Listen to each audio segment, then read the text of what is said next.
महाराज जी आपके चरणों में कोटि कोटि प्रणाम। महाराज जी 7 महीने पहले मेरे पति मृत्यु हो गई। उसी दिन प्रातःकाल मेरे को सोच आई थी कि उनका ऐसा हो जाएगा और मैंने आक्रोश वक्त कुछ शब्द बोल दिए। महाराज जी क्या मेरे ऐसे शब्दों को बोलने और ऐसी सोच से नहीं, इतनी सिद्ध थोड़ी होगी तो कि तुम जो सोचोगी वही हो।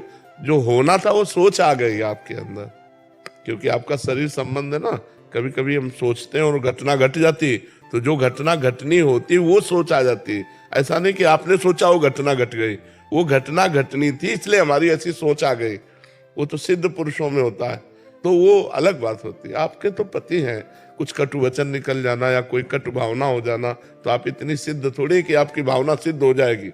वो जो होना था वो आपके मुख से निकल गया, जो होना था वो आपकी भावना में आ गया। ऐसा समझ रहे ना? हाँ, तो इसमें कोई अंदर शोक नहीं करना कि हमने अपने पति का हित कर दिया, वो होना ही था। क्या हमारे आपके सोचने से किसी की मृत्यु हो जाएगी क्या? जो विधना ने लिख दिया छठी राव के अंक, राई घटे न तिल बढ़े रहुरे जीव निशंक। जितनी आयु लिख दी उतनी ही रहेगा। आप खूब रो रो के मनाइए कि आप कभी ना मरिए, तो क्या बच जाएगा क्या? जिस समय मरना है उसी समय उसे मरना है। महाराज जी ये क्या मेरे किसी पूर्व जन्म या इस जन्म के कर्मों का भोग है जो मैं भोग रही हूँ? नहीं, मतलब ऐसा हो गया, पतिदेव चले गए और विधव्य जीवन, तो ये पूर्व का ही महाराज जी फलस्वरूप है। हमारे द्वारा कोई पूर्व में ऐसा पाप हुआ जिसका फल हमें वैधव्य मिला। हमारा पति, हमारा सुहाग हमसे दूर हो गया। अब हम गलती न करें, अब हम सावधान हो जाएं, तभी हमारा काम बनेगा।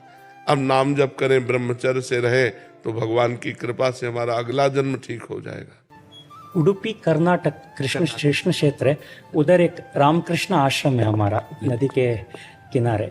महाराज जी हमारे आध्यात्मिक मार्गदर्शन करते हैं, सब ब्रह्मचारी, बाकी काफ़ी सारे हमारे वानप्रस्थ भी है इसमें, और थोड़े बहुत हमारे भक्त, बहुत सब साधक है ब्रजमंडल का। बहुत आपका वचन सब बहुत। सबसे यही प्रार्थना है हमारी। साधना का मूल स्वरूप है संसार और शरीर के राग का नाश हो जाना। जो मनाखष्टानि इंद्रियाणि प्रकृति स्थानि कर्षति, इसको रोकना है, यही साधना है। जो हमारी 5 ज्ञानेंद्रियां शब्द स्पर्श रूप रस गंध को लेकर विषय भोगों के लिए लालायित रहती हैं, उनमें विचरण करती हैं, देह भाव से युक्त होकर हम कर्ता भोक्ता भाव में युक्त हैं, इसी का नाश करना है। इसका सहज नाश का उपाय है जो गुरु ने नाम दिया है, मंत्र दिया है, उसको अव्यावृत, मतलब निरंतर मंत्राकार वृत्ति हो, भगवदाकार वृत्ति हो, तो संसार का चिंतन, संसार का राग स्वतः ही नष्ट हो जाता है। जैसे एक एक कवल खाने पर तुष्टि पुष्टि क्षुधा निवृत्ति होती है, ऐसे ही एक एक मंत्र, एक एक नाम जब ध्यान पूर्वक जपा जाता है, तो संसार से वैराग्य, अपने स्वरूप का बोध और गुरुदेव के चरणों में प्रीति, इष्ट देव के चरणों में प्रीति, ये तीनों एक साथ प्राप्त होते हैं। जैसे तुष्टि पुष्टि क्षुधा निवृत्ति, ऐसे संसार से वैराग्य, स्वरूप का बोध और भगवान से प्रेम, तीनों एक साथ प्राप्त होते हैं। हमें पवित्र आचरण करते हुए गुरु आज्ञा में अपने जीवन को समर्पित कर देना है, और जो गुरु जी ने नाम मंत्र दिया है उसे सतत, जितना तन्मया है स्थिति, जितने मिनट धारण करोगे उतने जीवन धन्य है। और संसार के जितने शुभ कर्म हैं, ये सब भगवत प्राप्ति कराने में समर्थ नहीं है। ये यहां से लेकर के बहुत तक ब्रह्मलोक तक ले जा सकते हैं, लेकिन आ ब्रह्म पर्यंतम सर्वम मायामयम जगत, आबम ब्रह्मा से लेकर के यहां तक सब मायामय है। तो हमारा कार्य है माया मुक्त होना। भगवान ने कहा आ ब्रह्म भुवनान लोकान पुनरावर्तिनो अर्जुन, ये बार बार आने जाने, अब आने जाने वाला काम नहीं करना। अगर हम फिर आए तो कर्म बंधन मुक्त होकर आए और अपने भगवान का यश विस्तार करें, जगत मंगल करें, तो आए। नहीं, कर्म बंधन में जड़ जीव की तरह अब हमें बंध के नहीं आना। इसलिए निरंतर नाम जप, निरंतर ईश्वर का चिंतन, तन्मयाहा। भगवान रामकृष्ण परमहंस जी हर समय माँ से बात करना, माँ में ही पूरी तन्मयता। वही कृष्ण है, वही काली है, इतना अंतर नहीं है। जो काली है वही कृष्ण है, जो कृष्ण है वही काली है। एक परम तत्व है, तत्व दो चार नहीं होते, अनंत रूप उसके होते हैं, अनंत लीला विभाग उसके होते हैं, अनंत उपासनाएं होती है, लेकिन तत्व एक ही होता है। तो हर समय हम तत्व चिंतन वाले बने, भगवत चिंतन परायण बने, संसार के राग का त्याग करके इसी जन्म में भगवत साक्षात्कार करें, तो हमारा जीवन धन्य हो जाएगा। सुमिता वर्मा जी, यशोदा नगर से। महाराज जी, आपके चरणों में कोटि कोटि प्रणाम।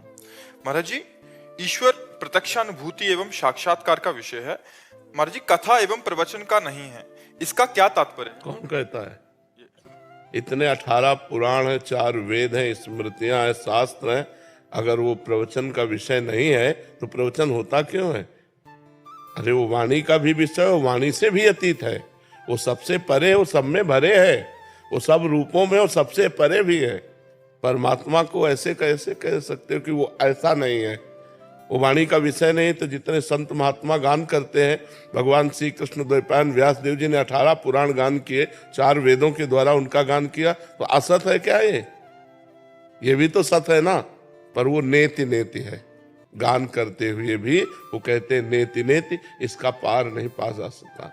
असित गिरि समम स्यात् कज्जलम सिंधु पात्रे शुरतर वरुशाखा लेखनी पत्र मूर्वी लिखत यदि ग्रहीत्वा शारदा सर्व कालम तदपि तो गुणानाम निष्पारम नयाति।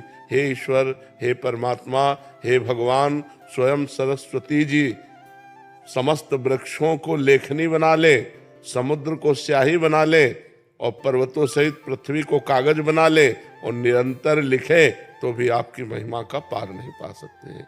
जो गाई जा रही है वो उन्हीं की महिमा है। इसी गायन और श्रवण से तो आप आए हो, इसी गायन और श्रवण से तो आपका कल्याण हो रहा है कि नहीं हो रहा? ये छोड़िए, ऐसे चलिए, ऐसा भजन कीजिए। तो असत होता तो तुम्हारा परिवर्तन कैसे होता? असत होता तो हम लोगों का मंगल कैसे हो जाता? असत होता तो आप दर्शन करने किसके आए हो? अगर वो वाणी का विषय नहीं है तो वाणी से जितने महात्माओं ने गान किया सब झूठा है क्या? क्यों?